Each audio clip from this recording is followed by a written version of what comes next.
우리에게 주시는 말씀 구약 성경 신명기 8장 1절에서 10절까지 말씀드리겠습니다. 구약 성경 274쪽 신명기 8장 1절 받들어 봉독해 올리겠습니다. 내가 오늘 명하는 모든 명령을 너희는 지켜 행하라. 그리하면 너희가 살고 번성하고 여호와께서 너희 조상들에게 맹세하신 땅에 들어가서 그것을 차지하리라. 네 하나님 여호와께서 이 40년 동안에 네가 광야길을 걷게 하신 것을 기억하라. 이는 너를 낮추시며 너를 시험하사 네 마음이 어떠한지 그 명령을 지키는지 지키지 않는지 알려 하심이라. 너를 낮추시며 너를 줄이게 하시며 또 너도 알지 못하며 네 조상들도 알지 못하는 만나를 내게 먹이신 것은 사람이 떡으로만 사는 것이 아니요 여호와 입에서 나오는 모든 말씀으로 사는 줄을 내가 알게 하려 하심이라. 이 40년 동안에 내 의복이 헤어지지 아니하고 네 발이 부르트지 아니하였느니라. 너는 사람이 그 아들을 징계함같이 네 하나님 여호와께서 너를 징계하시는 줄 마음에 생각하고 네 하나님 여호와의 명령을 지켜 그의 길을 따라가며 그를 경외할지니라.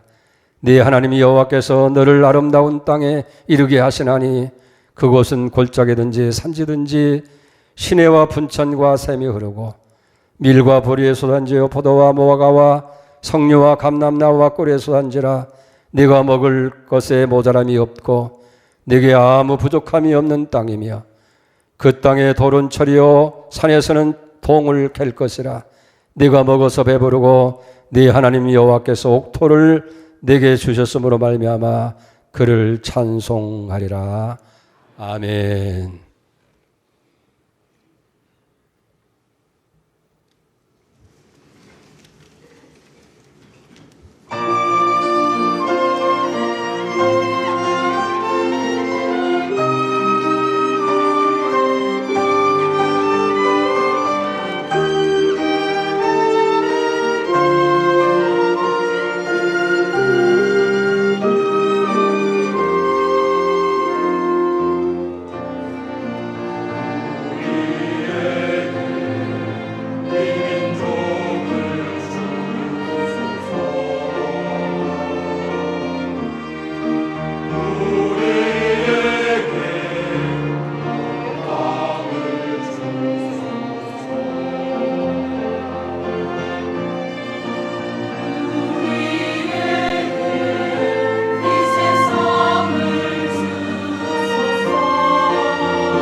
아멘, 할렐루야. 언제나 변함없이 아름다운 찬양으로 하나님께 영광을 돌리는 우리 샬롬 찬양대 1년 동안 수고 많았는데 우리 크게 한번 박수 한번 해주시고, 또 우리 실내악단 늘 차가운 악기 쓰시는데 한번 더 박수해 주십시다.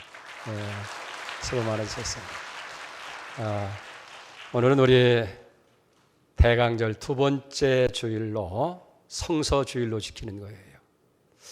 이 대강절은 지난 주간에도 말씀드린 대로 아기 예수로 오시는 예수님을 우리가 영접하기 위해서 기다리면서 준비하는 기간입니다.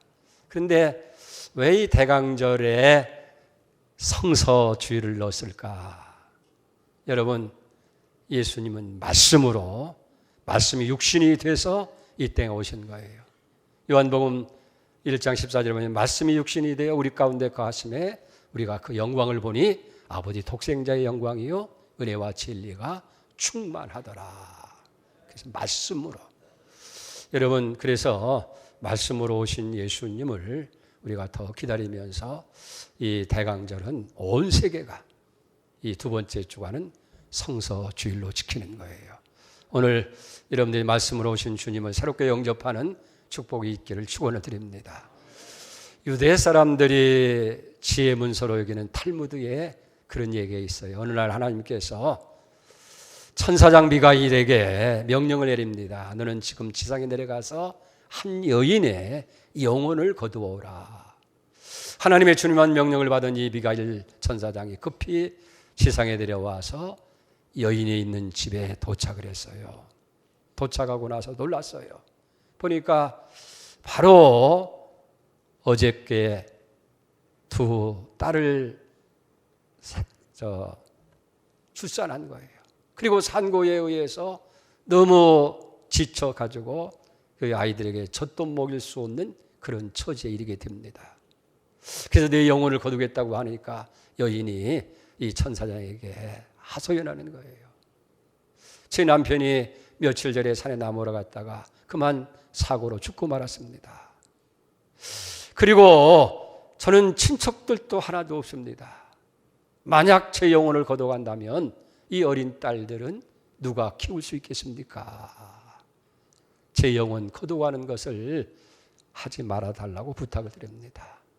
이 천사가 그 너무 딱한 사정을 보고 빈손으로 하나님 앞에 돌아갔어요. 사실 하나님의 명령 앞에서는 인간의 어떤 감정이나 여건이 존재할 수가 없을 텐데 결국은 말씀 앞에 아멘 순종하지 못하고 불순종하게 된 거예요. 결과는 말씀 불순종한 이 천사 미가엘에게 하나님의 진노가 임합니다.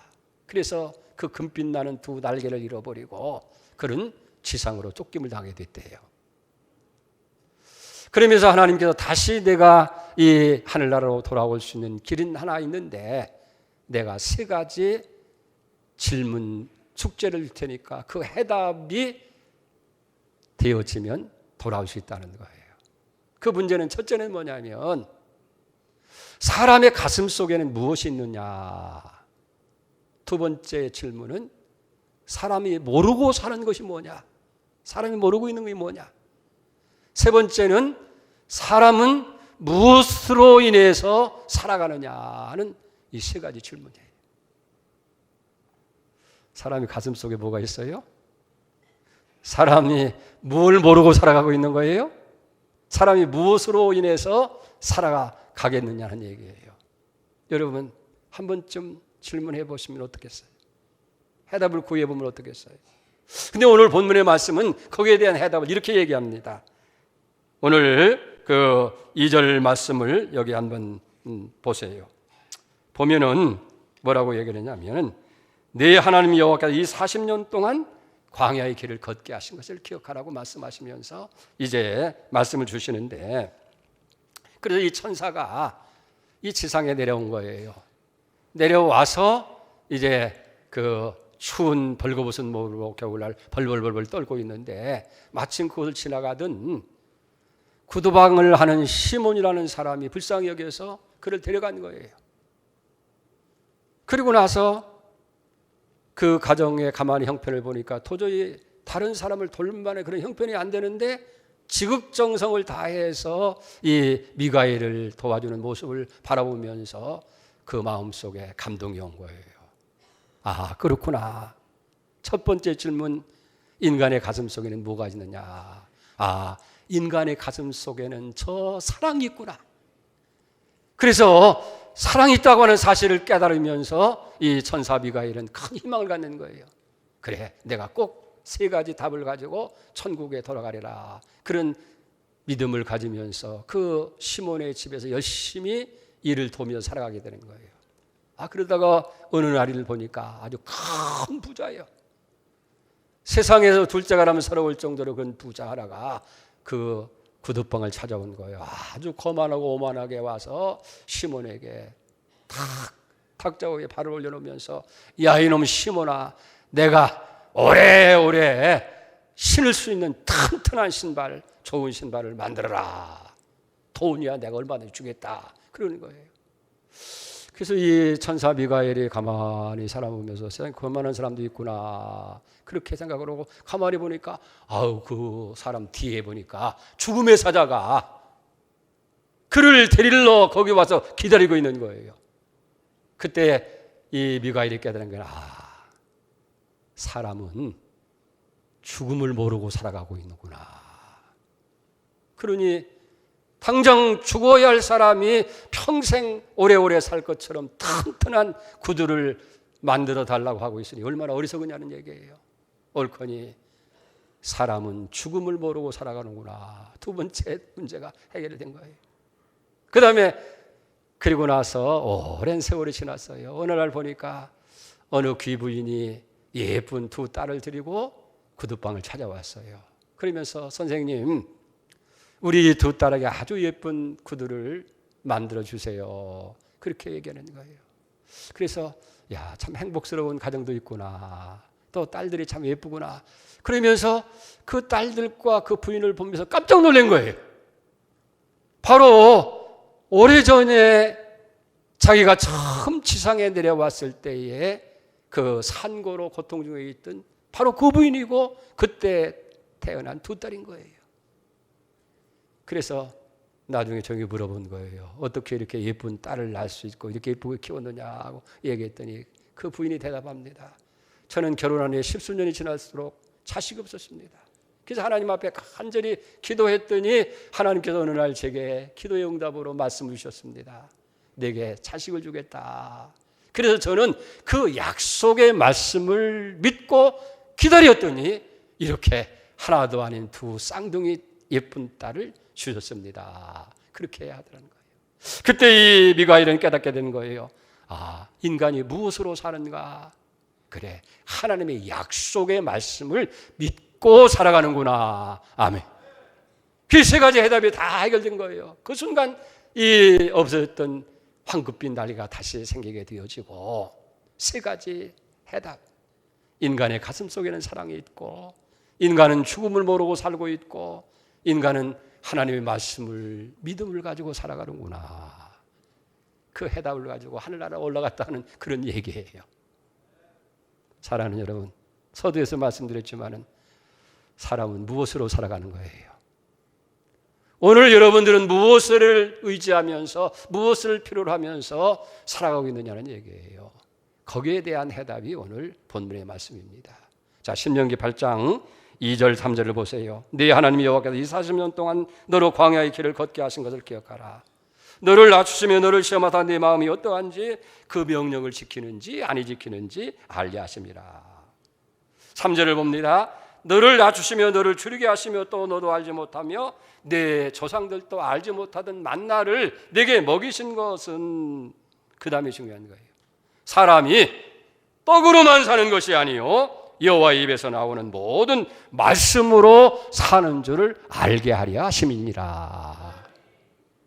지금 모세는 이스라엘 백성들을 가나안 땅을 앞에 두고 하나님 말씀을 그들에게 명령하는 거예요. 그러면서 너희들이 지난 40년 동안 이 광야의 생활을 살은 것을 한번 회상해 봐라.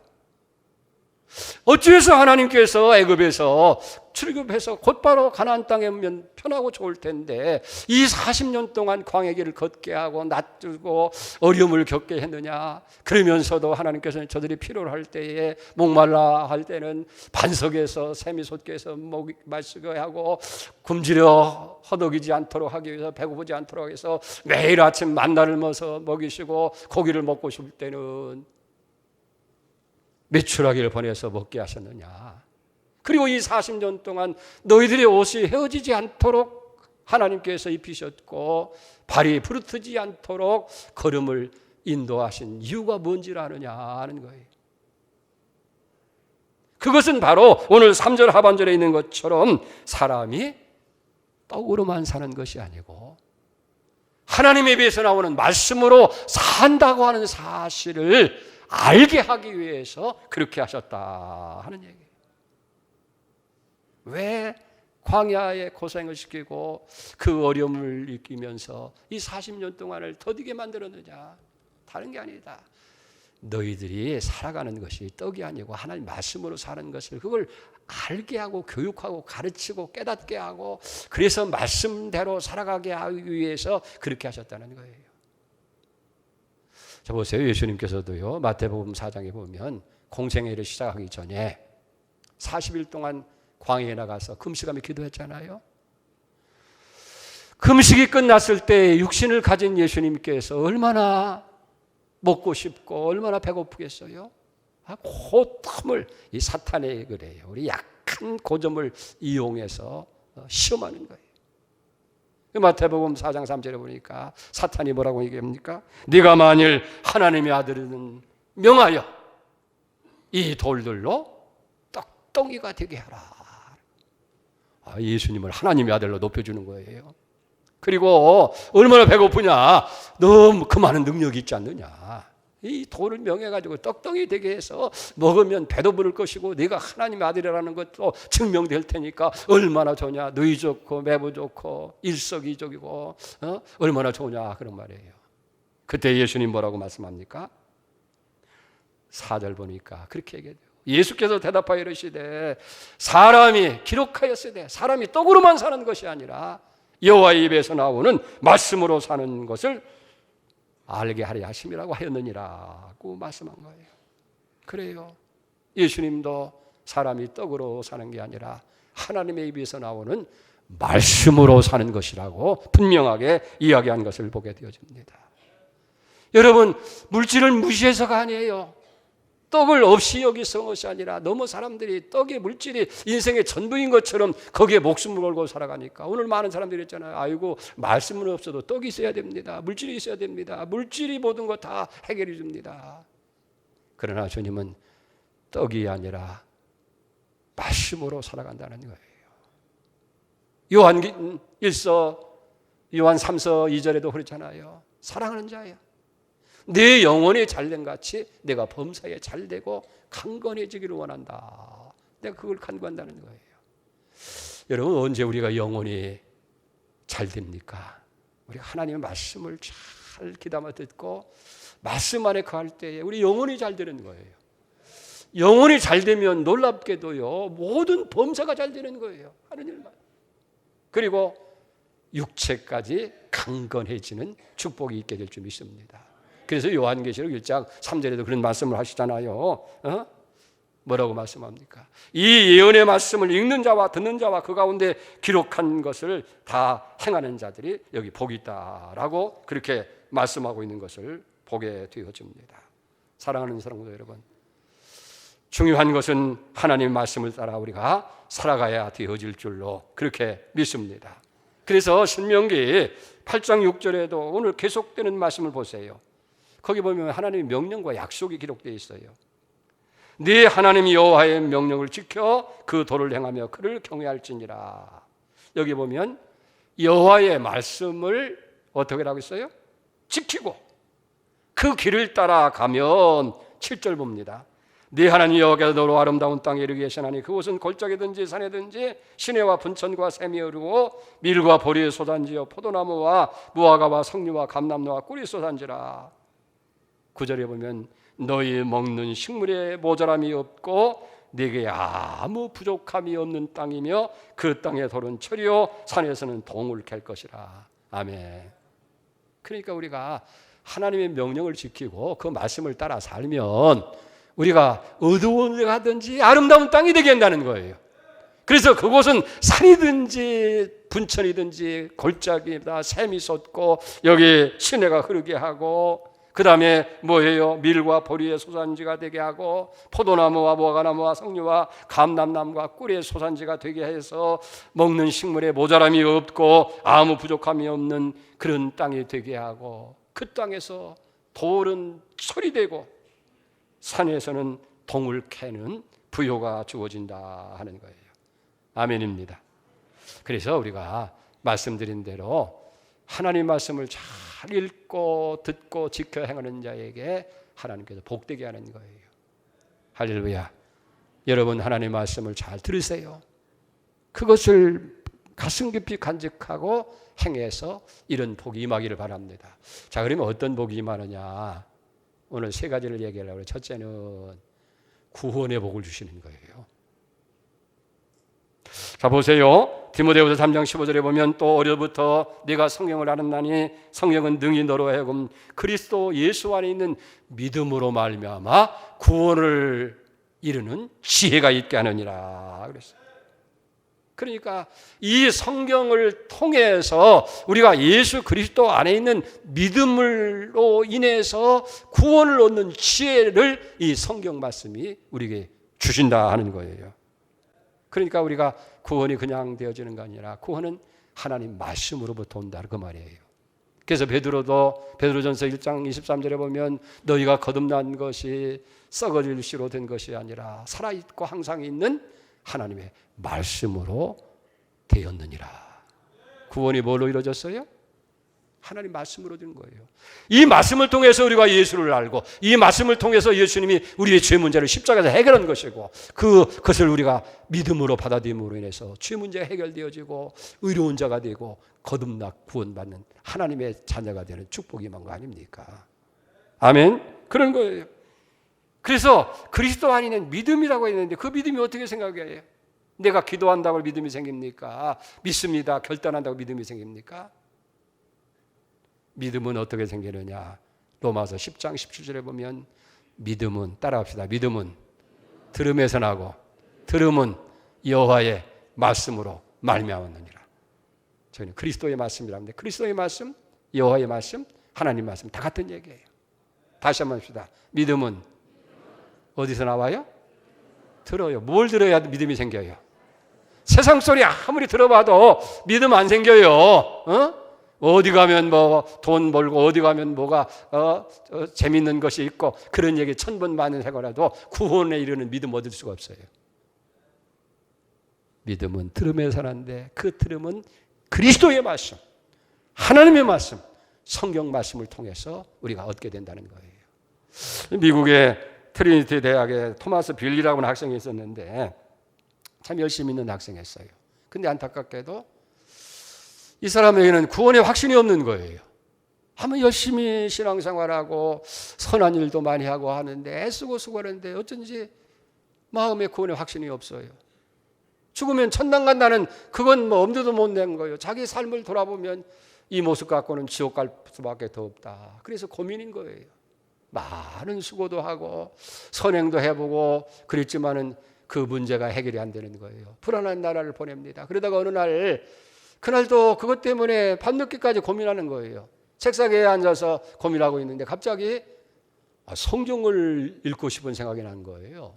그래서 성경을 딱 피는데 공교롭게도 주어진 것이 뭐냐면 디모데전서 1장 15절 말씀이 딱 눈에 띄는 거예요.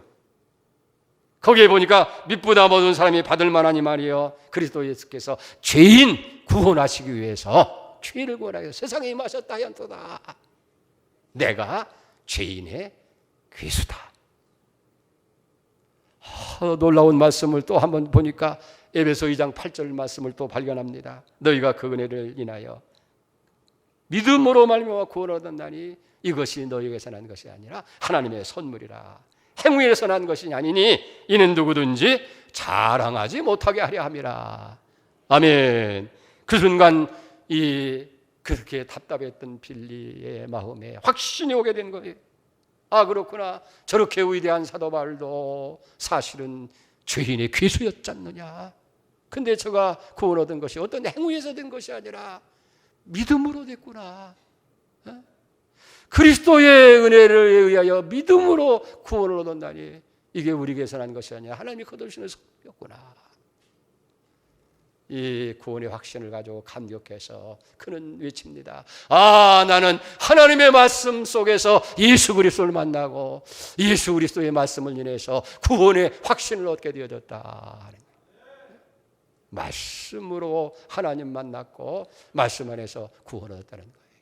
사랑하는 여러분, 오늘 여러분 지혜, 구원의 지혜가 되는 이 말씀을 통해서 여러분의 구원의 확신을 가지고 하나님의 자녀로 당당하게 살아가는 그런 은혜가 있기를 축복합니다. 그 다음에 두 번째는 큰 평안이 있어요. 시편 119편 165절 보니까 주의 법을 사랑하는 자는 큰 평안이 있으리니 그대에게 장애물이 없으리로다. 여러분, 이 세상에 제일 필요한 것이 뭐라고 생각합니까? 지위가 아니에요. 지식이 아니에요. 물질이 아니에요. 평안이에요. 평안. 아무리 세상 모든 권세를 다 가지고 있고 모든 것을 다 여러분들이 필요한 것이 넉넉히 있다 할지라도 마음에 평안이 없으면 행복이 아닌 거예요. 그래서 오늘 많은 사람들이 평안을 얻기 위해서 얼마나 애를 쓰고 노력합니까? 어떤 사람은 귀한 책을 읽어보기도 하고 아니면 클래식 음악을 들어보기도 하고 고급 레스토랑에 가서 분위기 있는 것을 음식도 먹어보고 어떤 교회는 극장에 가서 명화를 감상하기도 하고 그래서 어디에서 평안을 찾을까? 평안을 찾아봐도 없어. 한순간에 어떤 감동이나 그런 것을 줄 줄지만 참된 마음의 평안을 줄 수가 없는 거예요. 여러분, 진정한 평안은 하나님께로부터 오는 줄 믿습니다. 하나님이 평안을 주시는 거예요. 그래서 이사야 45장 7절에 보니까 나는 빛도 짓고 어둠도 창조하고 나는 평안도 짓고 환난도 창조하니 나는 여호와라 이 모든 것을 행하는 자니라. 빛과 어둠, 환난과 평안을 만드시는 분이 하나님이시라는 거예요. 이 성경이 그걸 가르쳐 주잖아요. 옳거니 그래 평안이라고 하는 게 하나님께 있구나. 뭘 통해서 알아요? 말씀을 통해서 아는 거예요. 예? 또 요한복음 14장 27절에 보니까 평안을 너에게 끼쳐노니 곧 나의 평안을 너에게 주노라. 내가 너에게 주는 것은 세상이 주는 것과 같지 않으리니 너희는 마음에 근심하지 말고 두려워하지 말라. 우리가 늘 하나님의 말씀을 가까이 하고 말씀 속에서 묵상해 보니까 그렇구나. 평안은 어떤 음악에서 오는 것도 아니고 어떤 지식에서 오는 것도 아니고 사람에게서 오는 것이 아니라 하나님이 평안을 주시는구나. 그리고 예수님이 그 평안을 우리에게 주신다. 그러니까 여러분 평안을 누리라고 얘기하잖아요. 근심도 하지 말고 두려워하지도 말아라. 할렐루야. 여러분 힘들고 지칠 때마다 우리가 말씀을 묵상하고 그 안에 가게 할 때 참된 평안이 주어지는 줄로 믿습니다. 허드슨 테일러라고 하는 사람이 있어요. 중국 선교의 아버지입니다. 그는 중국 선교를 위해서 오랫동안 기도하고 준비하고 이제 선교사로 파송되어져서 마카오에서 2년 동안을 언어와 그 지역의 풍습과 생활 습관을 익히면서 준비하고 왔는데 오늘날 갑자기 영국 선교 본부에서 선교를 중단하는 소식이 온 거예요. 얼마나 불효하고 두렵겠어요. 그런데 그때 하나님께서 주신 말씀이 있어요. 사무엘상 7장 12절. 에벤네셀, 하나님이 여기까지 인도하셨다 하는 말씀. 그 다음에 두 번째 그에게 주어진 말씀이 창세기 22장 14절. 여호와께서 준비하시리라. 여호와 이레의 하나님. 그래서 그 말씀을 붙들게 될 때 두려움은 사라진 거예요. 그래, 하나님이 여기까지 에벤네셀로 인도하셨는데 지난날 도우신 하나님이 앞으로 도와줄 것이고 지금까지 모든 것도 하나님이 다 준비해 주셨는데 앞으로 선교도 다 하나님이 준비해 줄 것이다. 아멘. 두려움은 사라졌어요. 평안이 그 마음속에 찾아왔어요. 그리고 빈손으로 갔지만은 하나님은 에벤네셀이 되셨고 필요할 때는 여호와 이레로 준비하셔서 중국 선교에 크게 성공해서 그가 중국 선교의 아버지가 되는 역사가 있게 될 줄 믿습니다. 불안합니까? 두렵습니까? 여러분, 하나님의 말씀을 붙드시기 바랍니다. 여러분들이 죽음 앞에서 뭐라고 그랬어요? 성경은 근심하지 마라. 하나님 믿으니 또 나를 믿으라. 내 집에 있을 곳이 많다. 내가 와서 영접해서 나 있는 곳에 너희도 있게 하겠다. 여러분, 시험이 왔을 때는 뭐라고 말씀합니까? 감당치 못할 시험 허락지도 아니하시고 시험 당할 때는 피할 길을 주셔서 능히 감당케 해주신다. 아멘. 환난 낼 때는 어떻게 해요? 부르짖어 기도해라. 내가 환난에 널 건지리니 네가 나를 영화롭게 할 수 있는 거야. 자녀들의 문제 때문에 염려하고 걱정되어 준다면 뭐라고 합니까? 너희 길을 여호와께 맡기라. 그러면 하나님이 이루시고 내 의를 정의의 빛같이 해주실 것이다. 질병 가운데 있을 때는 뭐라고 말씀합니까? 하나님은 여호와 라파 치료의 하나님이라는 거예요. 아프게 하셨다가도 낫게 하시고 여호와를 경외하는 자에게는 의로운 태양이 떠올라서 치유의 광선을 발해서 서를 치료해 주신다고 약속하는 거예요. 할렐루야. 그렇습니다. 가난한 자는 뭐라고 말씀합니까? 내가 복주고 너를 번성케 한다. 염려하지 말라는 거예요. 하나님이 다 채워주시는 거예요. 할렐루야. 무엇을 먹을까 무엇을까 염려하지 말라. 다 이방 사람들이 구하는 거야.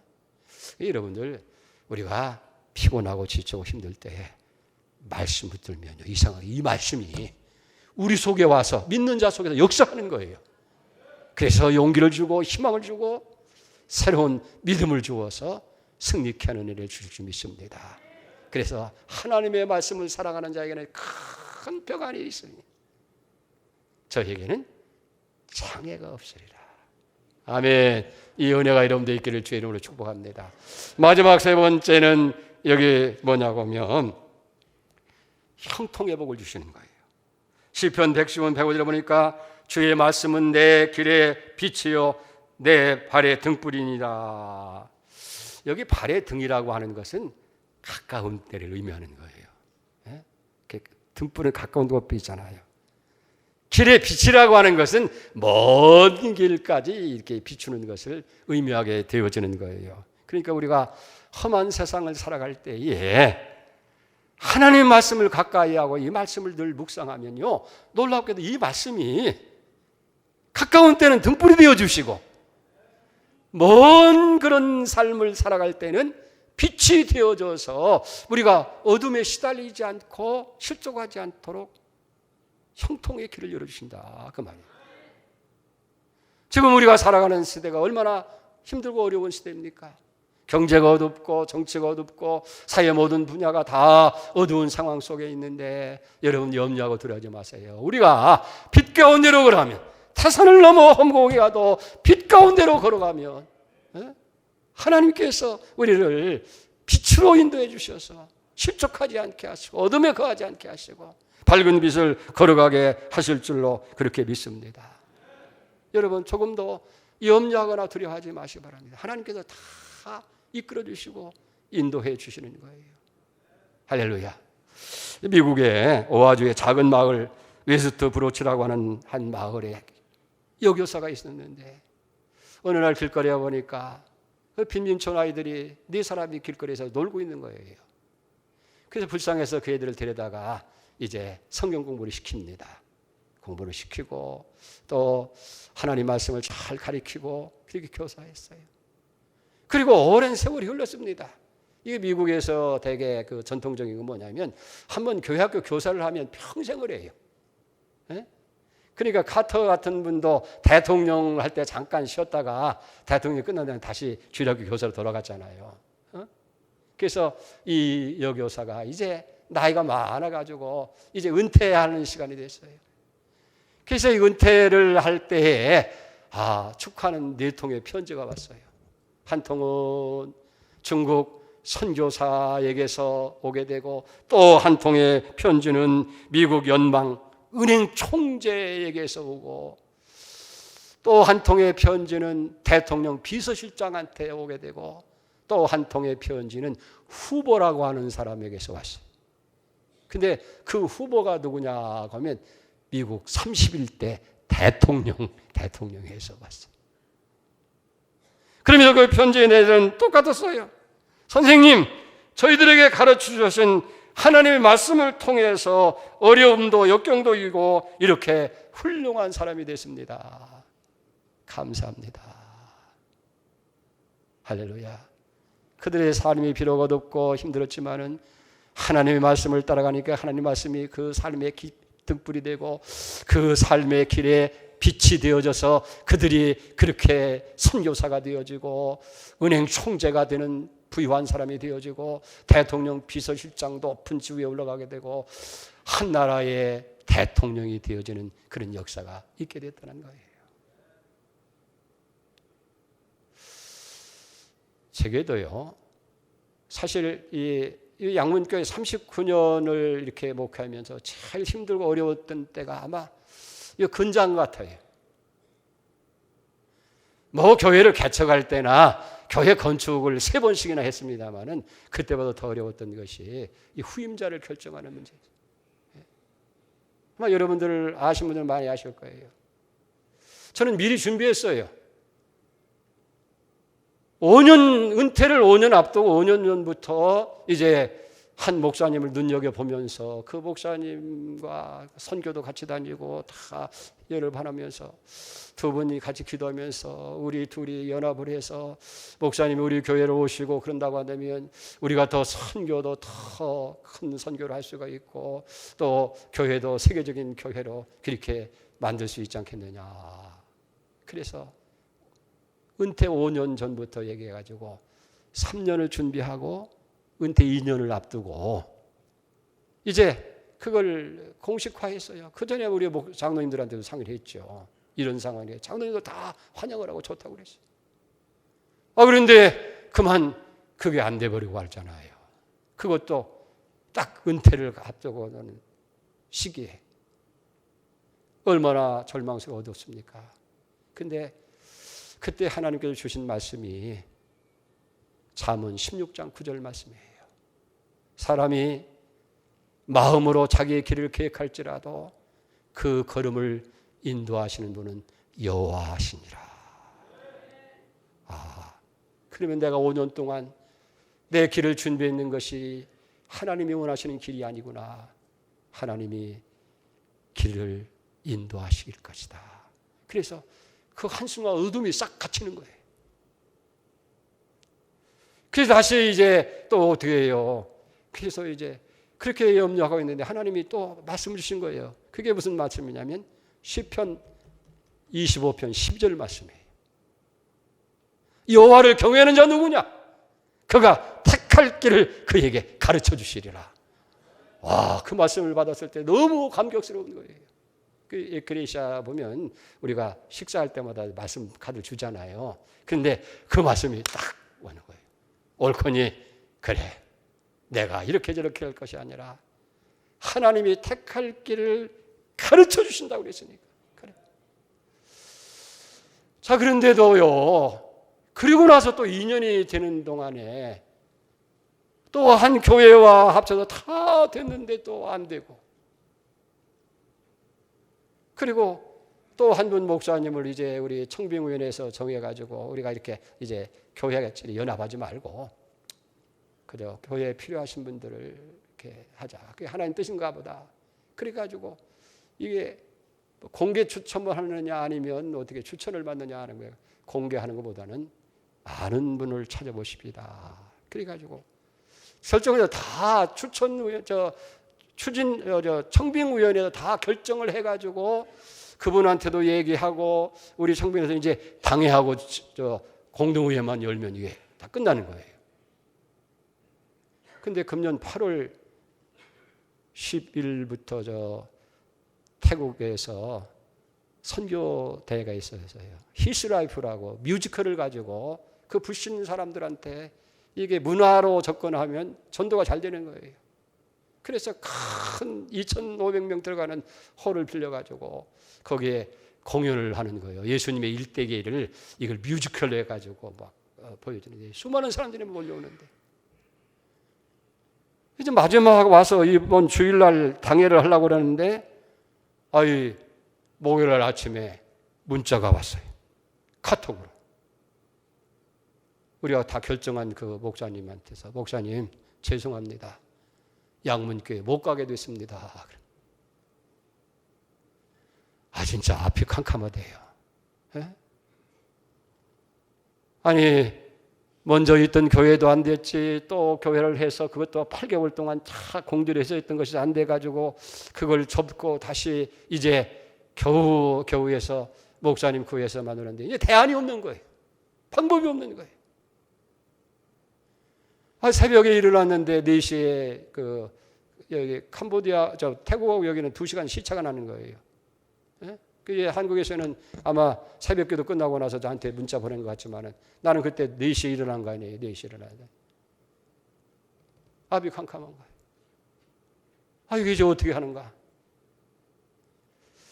근데 사실은 가르쳐 주리라고 했는데 하나님이 그걸 놓고 계속 2년 동안 기도했는데 꿈으로도 안 보여주시고 이 사람이라고 이렇게 가르쳐 준다고 그랬는데 이 사람도 아니고 저 사람도 아니고 그 환경의 이 상황에 맞아서 이렇게 했는데 그래서 어떻게 해요? 문자 보냈죠.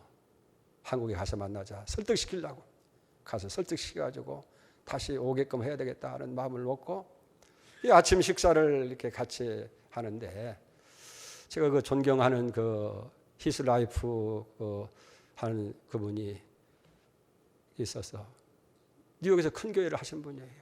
여러분들 뭐 이름 대면 아실 분인데 그래서 아침 식사를 하다가 제가 물었어요. 목사님, 후임자를 이렇게 2년 동안이나 찾았는데 못 찾았는데 목사님 교회에 많은 분들이 다녀가고 훌륭한 분들이 많이 있는데 그중에 내가 눈여겨본 사람이 또 하나 있어요. 5년 동안 하는 사람이 그 교회에서.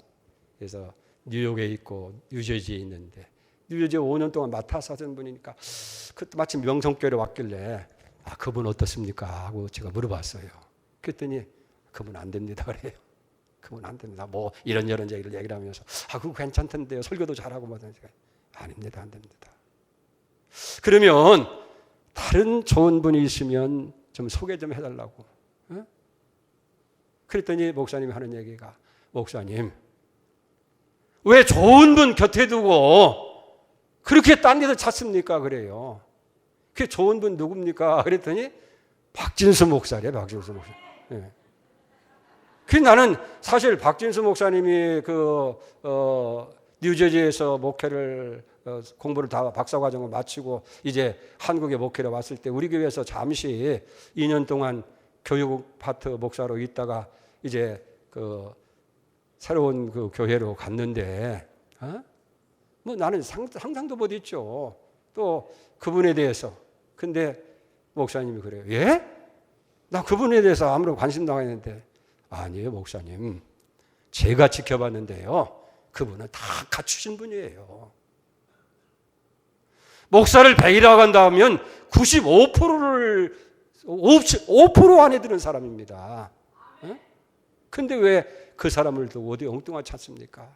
그래서 그 카톡을 보여주면서 목사님 제가 오늘 아침에 이거 결정은 사람하려고 이렇게 했는데 이분이라도 그분 안 됩니다 그러더라고요. 그분은 안 됩니다. 그분도 알아요. 네? 안 됩니다. 그러면서 얘기해요. 그때 이 시편 25편 12절 말씀이 딱 마음에 다시 꽂히는 거예요. 그래서 목사님한테 목사님 감사합니다. 목사님이 이 말씀을 내게 확신을 주셨습니다. 그때 우리 선교위원장도 같이 갔었어요. 옆에서 식사를 하고 있어요. 여호와를 경외하는 자 누구냐? 그가 택할 길을 그에게 가르쳐 주시리라. 나는 2년 동안 꿈으로도 안 보여주시고 현실로도 안 대주시고 그 사람을 그러니까 억지로 결정하다 보니까 반대하는 사람도 있고 이게 해서 마음에 해놓고도 꺼름직했는데 목사님이 그날 딱 해주는 그 말씀 보니까 걱정 의심이 싹 사라지는 거예요. 하나님이 택할 자를 그 목사님을 통해서 가르쳐 주셔서 이제 박진수 목사님을 청빙해가지고 우리 다 결정을 해서 이제 오게 된 거예요. 할렐루야. 하나님의 말씀이 길에 등불이 되는 거예요. 하나님의 말씀이 우리의 길을 밝혀주는 빛이 되는 거예요. 아멘입니까? 사랑하는 성도 여러분, 사람이 뭐로 사는 거예요? 하나님 입에서 나오는 말씀으로 우리가 살아가는 거예요. 말씀이 우리의 삶을 부욕해 하고 말씀이 우리의 삶을 선하게 인도해 주는 거예요. 그렇기 때문에 어떻게 살아야 됩니까? 아직도 여러분 떡을 찾아다니고 세상 모든 걸 찾아다닙니까? 요즘 분명히 얘기잖아요. 뭘 먹을까 무엇을 입을까 염려하지 마라. 너에게 있어야 할 거 아버지 다 아셔. 먼저 그 나라와 그 일을 구하면 이 모든 건 너에게 더해 주신다. 아멘. 할렐루야. 사랑하는 여러분, 말씀을 가까이 하세요. 그리고 그 말씀을 믿어야 돼요. 우리가 이 말씀을 여러분들이 역사하지 않는 이유가 있어요. 히브리서 4장 12절 말씀에 보면 그렇게 얘기를 합니다. 성경에 분명히 얘기를 해요. 들은 바 말씀이 저희에게 유익되지 못한 것은 그 말씀이 그에게 믿음으로 화합하지 못하기 때문이라는 거예요. 믿음으로 받아들이지 않으니까. 그래서 항상 그 말씀을 여러분들이 자꾸 읽고 여러분들 묵상하고 그 말씀을 마음에 가다듬게 되어지면요, 어느 날은 그 말씀이 능력이 돼요. 그 말씀이 우리 삶을 이끌어가 주는 거예요. 그 말씀이 우리의 삶을 채워주는 거예요. 제 말씀을 마치려고 합니다. 제 삶에 아주 곤고하고 어려울 때가 있었어요. 옛날 사람은 다 가난했죠. 저도 6남매 장남이었지만은 이 학교 다닐 때는 제가 돈을 벌어 가지고서 이게 주경 야독을 해야 할 정도 해야 했어요. 6남매 또 생활까지 책임져야 되니까 얼마나 곤고해요.